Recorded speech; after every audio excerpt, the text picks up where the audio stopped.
It's my pleasure to introduce to you the U.S. Congressman from District 1 in the great state of Oklahoma. Please welcome Congressman Jim Bridenstine.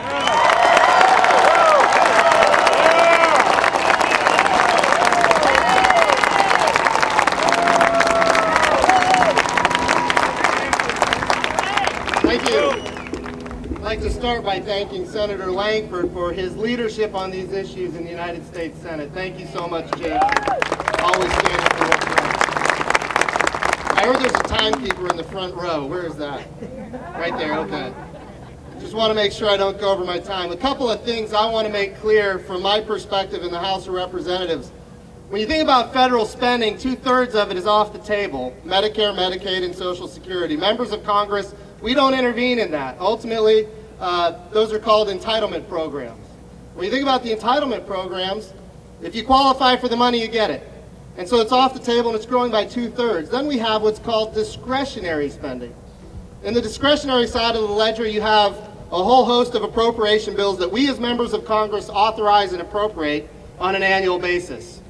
If we don't reauthorize and reappropriate that spending, then that's what happens with a government shutdown. We go through 12 bills. We do defense appropriations, homeland security appropriations, energy and water, military construction, veterans affairs, transportation, housing and urban development, health and human services. We do 12 appropriation bills. In each case, they go to the Senate and they die. Harry Reid kills them. In the last minute, on the last day, they take all 12 appropriation bills, they put them on the floor in what's called a continuing resolution, saying we're going to fund next year exactly as we funded last year.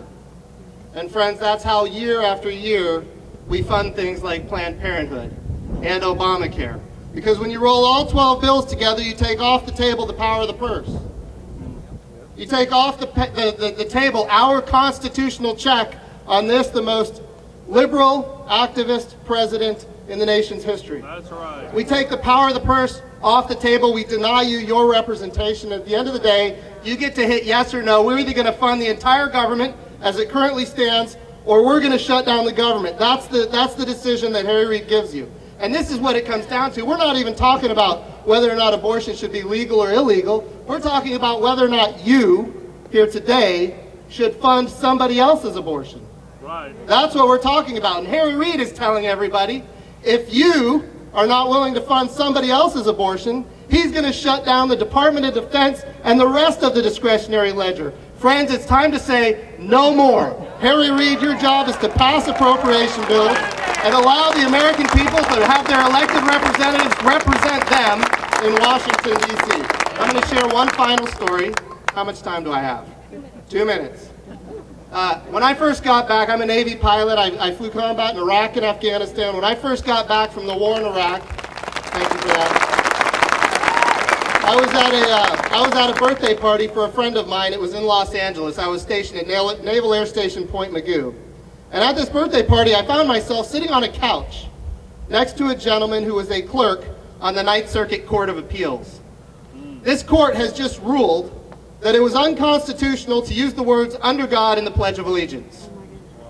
So for the 9 westernmost states in this country, if you're an elementary school student, you could not use the words "under God" in the Pledge of Allegiance. Here I am at this birthday party for a friend of mine with people I didn't know, sitting next to a gentleman who was a clerk on that court. And I asked him, "Were you involved in that decision?" He said, "Not only was I involved in that decision, I wrote the decision for the 3-judge panel." And I asked him, I said, "How in the world is it unconstitutional to use the words "under God" in the Pledge of Allegiance?" And he said, "Well, it's a violation of separation of church and state." To which I asked him, "Where is that in the Constitution?" And of course he said it's in the First Amendment. I asked him what the First Amendment said, and he said it says separation of church and state. I want to be clear. When Thomas Jefferson wrote the letter to the Danbury Baptists, he was saying that the federal government will not get involved in your church. He was not saying that the people of faith should not be involved in federal government. At the end of the day, which is why you're all here. So I asked him, I said, "Where is it in the Constitution?" He said, "Well, it's in the First Amendment." "What does that say?" He said, "Separation of church and state." I said, "What does it actually say?" And he said, "Well, it says separation of church and state." I said, "I'm a Navy pilot, I'm sworn to defend the Constitution against all enemies, foreign and domestic. Let me tell you what the First Amendment says. It says Congress, that's the United States Congress, shall make no law with respect to the establishment of religion, nor a prohibition on the free exercise thereof. Now, based on that, how is it unconstitutional to use the words under God in the Pledge of Allegiance? All of a sudden, he got lawyerly. Well, you know, it violates the Establishment Clause. It establishes religion. I asked him what religion it establishes. Maybe it establishes Christianity. Maybe it establishes Judaism. Maybe it establishes Islam. What religion does under God establish? Right. And he said this: it establishes general deism. Oh, brother. And I asked him, I said, well, if you're going to tell me that deism is a religion, then you'd also have to argue that atheism, its alternate, is also a religion. Right. You know what he said? He said, absolutely, you'd have to make that argument. I said, then by removing under God from the Pledge of Allegiance, you have established our national religion as atheism by your own argument. That's right. That's right.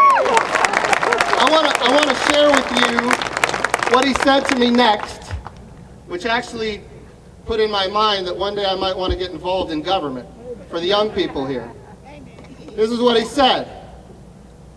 Nobody made that argument. He didn't say that the argument was made and that it lost.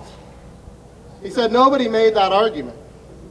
Friends, if there was ever a time for Christians to be involved in their government, now is the time, and that is why you are here. The last thing I want to say on this case is this. That case went to the Supreme Court. It's called the Newdow case. And in a 5-3 decision, one judge didn't vote.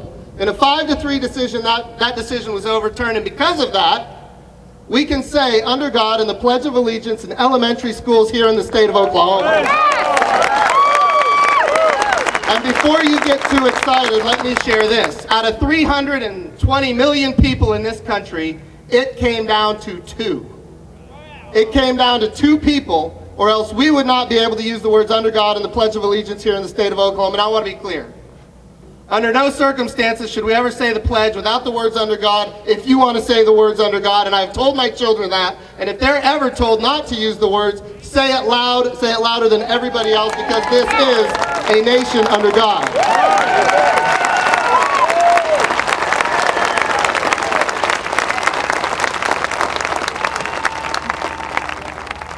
The final thought is this. We just had 5 unelected lawyers change the definition of marriage in this country. Talk to us now. I want to be clear. One Justice Kennedy, when the defense of marriage issue was up during the Clinton years, Justice Kennedy said that was unconstitutional because marriage belongs to the states. Right. Yep. That's what Justice Kennedy said. Recently, he decided to change his mind on that case. And now marriage is not up to the states anymore. Now marriage is up to the federal government, and only the federal government, according to Justice Kennedy. No. Here's the important point I would like to make. If that under God case were to come up today, given the makeup of the court, do you think we'd be saying under God in the Pledge of Allegiance here in the state of Oklahoma? Nope. Yes. Yes, we would.